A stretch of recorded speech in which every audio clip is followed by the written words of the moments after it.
అందరికీ నమస్కారం అండి. రైతులకు గుడ్ న్యూస్ అండి. రైతు భరోసా సంబంధించి అనేది ఇప్పటివరకు ప్రభుత్వం డబ్బులు అనేది రైతుల ఖాతాలో జమ చేస్తూ వస్తుంది కదా. తాజాగా 4 ఎకరాలు, 5 ఎకరాలు, 10 ఎకరాలు ఉన్న వారికి ఖాతాలోకి డబ్బులు అంటూ లేటెస్ట్ అప్డేట్ అయితే రావడం జరిగిందండి. చాలామంది అయితే ఎదురు చూస్తున్నారు. ఎందుకంటే ప్రభుత్వం నిధులు జమ చేసినప్పటికీ కొంతమందికి డబ్బులు అనేది జమ కాలేదు. విస్తీర్ణ వారిగా ఎక్కువగా ఉన్న వారికి నిధులు అనేది జమ కాలేదన్నమాట. రాష్ట్రంలో తెలంగాణలో ఇప్పటికే ప్రభుత్వం విడతల వారీగా డబ్బులు అనేది రిలీజ్ చేసింది. 54 లక్షల మంది రైతుల ఖాతాల్లో నిధులు అనేది జమ చేయడం అయితే జరిగిందట.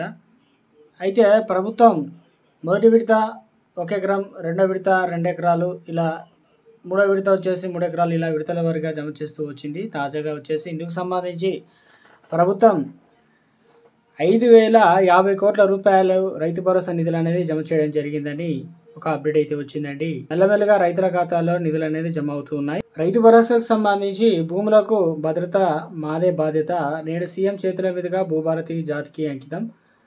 వచ్చే ఎన్నికల్లో మాకు రెఫరెండం పైలట్ ప్రాజెక్టుగా 3 మండలాల్లో జూన్ 2 నుంచి రాష్ట్రం మొత్తం అమల్లోకి. అన్ని సమస్యలు పరిష్కరించేలా కొత్త చట్టం. ధరణిలో అక్రమాలకు ఫోరెన్సిక్ ఆడిట్ను కూడా ఏదైతే జరిపిస్తా మీడియాలో పొంగులేటి.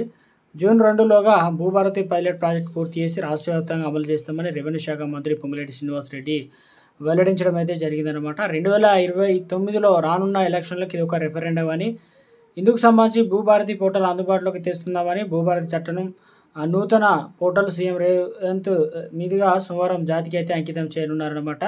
రైతు భరోసాకు భూభారస్ అంటే ఇందులో ధరణి అనేది మనకు గతంలో పోర్టల్ ఉండేది. ఆ ధరణిలో ఏదైతే చాలామందికి ఏదైతే డీటెయిల్స్ పట్టా పాస్ పుస్తకం ఎన్ని ఎకరాలు ఉంది ఆ డీటెయిల్స్ సేమ్ యాజ్ టీజ్గా భూభారత్ అయితే ట్రాన్స్ఫర్ చేస్తున్నాం.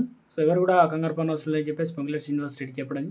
ఇప్పుడు అందులో కొత్త ఆప్షన్లు అయితే వచ్చాయన్నమాట.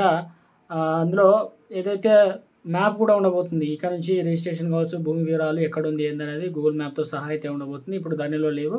ప్రైవసీ అనేది ఉంచుకోవడంతో ఎక్కువగా భూమి ఉన్న వారికి అసలు ఆ భూమి డీటెయిల్స్ అనేది గూగుల్ మ్యాప్లో కనబడకుండా పోయేది, డైరెక్ట్ ఇప్పుడు కనబడుతుంది. రైతు భరోసా సంబంధించి కూడా ప్రభుత్వం ఈ భూభారతిలో ఉన్నటువంటి సాగు యోగ్యమైన లిస్టులో ఉన్న పేర్ల మాదిరిగానే డబ్బులు అనేది అకౌంట్లో జమ చేస్తారు. ఇప్పటివరకు చూసుకున్నట్లయితే తెలంగాణ రాష్ట్ర వ్యాప్తంగా ప్రభుత్వం 5,050 కోట్ల రూపాయలు రైతు భరోసా నిధులు జమ చేయడం జరిగింది. 54 లక్షల మంది రైతుల ఖాతాలు. ఇంకా 13 లక్షల మంది అయితే రైతులు ఎదురు చూస్తున్నారట. సో వారికి త్వరలోనే నిధులు అనేది జమ చేస్తామని, రైతు బంధు ధరణిలో ఉన్నటువంటి డీటెయిల్స్ ఆధారంగా చేసుకుంటే ఇప్పటి వరకు 5 ఎకరాల వరకు అయితే జమ కావడం జరిగిందని చెప్పేసి, ఇందుకు సంబంధించి 2 నుంచి 3 రోజులకు ఒకసారి 100 కోట్ల రూపాయలు అనేది రిలీజ్ అవుతున్నాయట. దీన్ని బట్టి చూసుకున్నట్లయితే డబ్బులు అనేది అకౌంట్లో అయితే జమ అవుతాయి అన్నమాట. ఈ నెల కూడా మొత్తం మీద 4 ఎకరాలు, 5 ఎకరాలు ఉన్న రైతులు ఒకవేళ మీకు డబ్బులు జమ అయితే కింద కామెంట్ సెక్షన్లో వేస్తాను. కాకపోతే అని కామెంట్ సెక్షన్లో కామెంట్ చేయండి. అయితే రైతులకు సంబంధించి ఈరోజు కొన్ని ముఖ్యమైనటువంటి లేటెస్ట్ తాజా సమాచారం రావడం జరిగిందండి. ఇది